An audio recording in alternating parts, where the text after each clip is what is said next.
What's going on? Ryan here with Intersection Records and reviewing the brand new album from Steven Wilson called The Overview. What does the overview mean? It's a concept about the overview effect, a cognitive shift by viewing the Earth from space. So we get out to space, we see the Earth, we realize how small we are, how maybe insignificant some of our lives are, or some of the aspects of our lives. And evidently this is something that space travelers have experienced, the overview effect. You know, the last couple records from Steven Wilson have delved more into electronica and further away from the progressive rock world. Of course, Steven Wilson kind of rose to fame in the early 90s with Porcupine Tree. Did some amazing records on his own. This is his 8th studio album. And he's kind of gotten away again from prog, and this is what some people are calling a return to prog. He does not like the term progressive rock or prog. Beyond that, though, he's done some remastering and mixing of albums from Jethro Tull to Yes to King Crimson. I don't know where he finds the time. He recently got Porcupine Tree back together, and the guy's busy. I think he has 11 albums with Porcupine Tree, 8 solo albums, other projects, remasterings. We're going to go through this. I've listened to this a lot. It grows on you. There's some things that I love about it. There's some things that I maybe wish were more embellished. It's 44 minutes. It's 2 songs, but really, you have a 22-minute song and you have like an 18-minute song. Does that run out to 44 minutes? I don't know. But really, each song has parts. Okay, really, I think there's 5 parts or 6 parts in the opening track and 4 parts in the second track. Let's get into this. And we have some of the usual suspects in his band. Adam Holzman on Hammond and Mellotron and piano and Rhodes.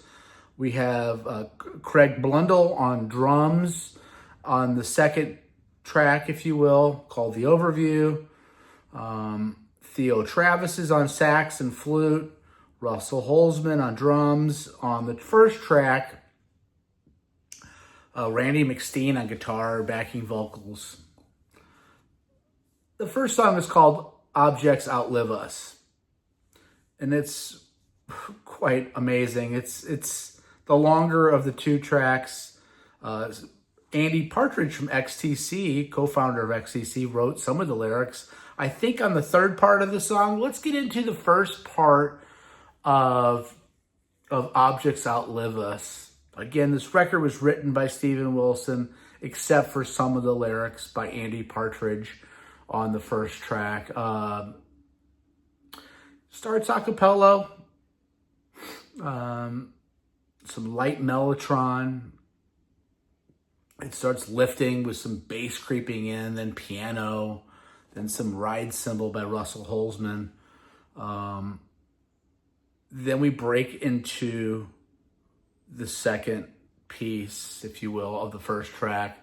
You know, some choir voices by the bandmates, layering some vocals. You know, Steven Wilson doesn't have a great voice necessarily, but for progressive rock, it's pretty good. You know, it's good enough. As are the backing vocals on this album.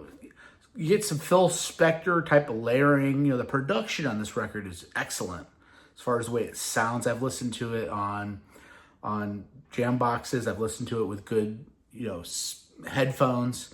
It's really quite filled with ear candy. Layering, building, piano, silence. We get into part 3. Now, part 3 maybe is the best part. Part 3 and 4, you know, the drums are finally kicking in. Part 3 starts kind of at the 8-minute mark. Gets a little heavier with some distorted guitar, some oscillating effects from some programming or some keys. You get into part 4, more piano, some robotic vocals. It's building and building and building. Looking at the lyrics, it talks about the earth being destroyed at that point.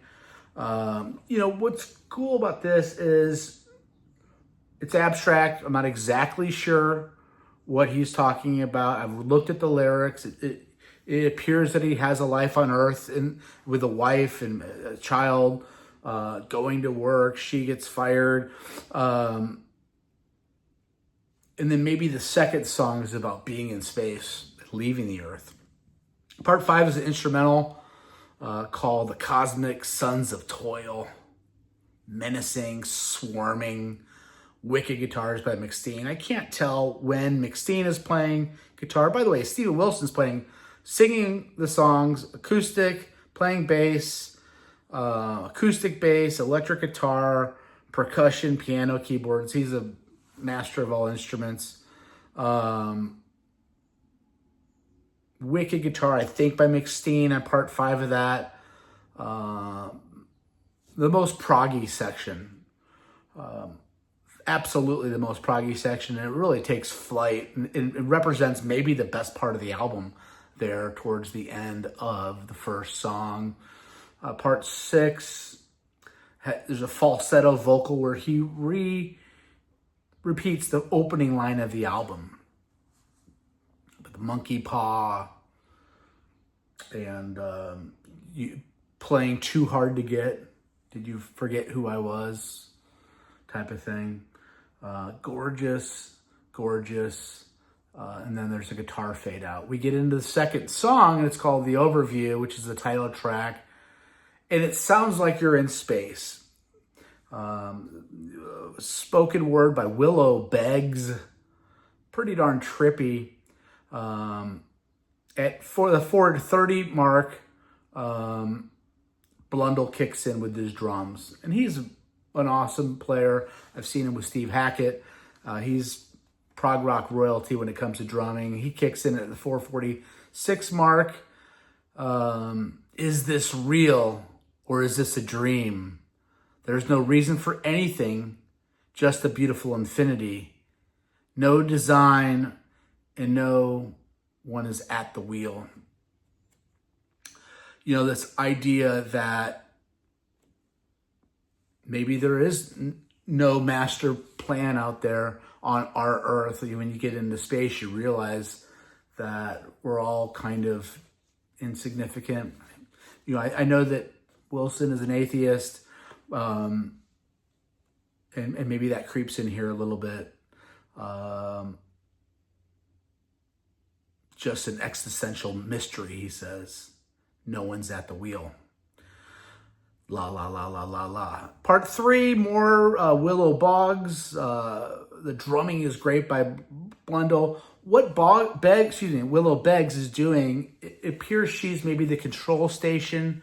She's talking in this almost robotic meter, talking about nebulas and things in space and maybe some math equations on where you are in space. I don't know.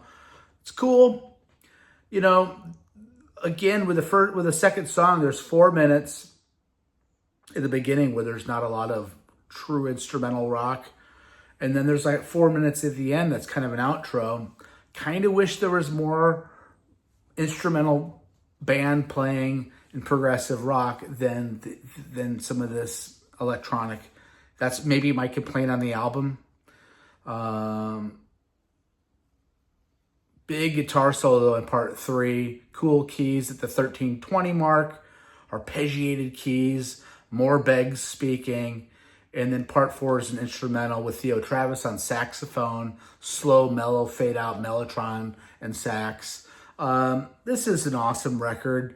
Again, I think if there's a complaint on the record that the great sections are great, and at the end, maybe you feel like there should be another song tagged on, but man, it's, we're splitting hairs here. This is a piece of art, and Steve Wilson has earned his right to do whatever the hell he wants to do. I think it gives you some touches back into his prog career and some of the things that he likes to do now with electronica. as a fan, and other reviews I've seen, it feels like, you know, the proggy fan and all of us want more of that. But I've listened to this thing like 6 or 7 times. It stands up on its own as a really a masterpiece. I'm going to give it a 4.5 out of 5 stars. I love it. Anyway, Ryan again here with Intersection Records. Check out my channel. Subscribe if you like this content. We talk about great music every day here on Intersection Records. Peace out. See ya.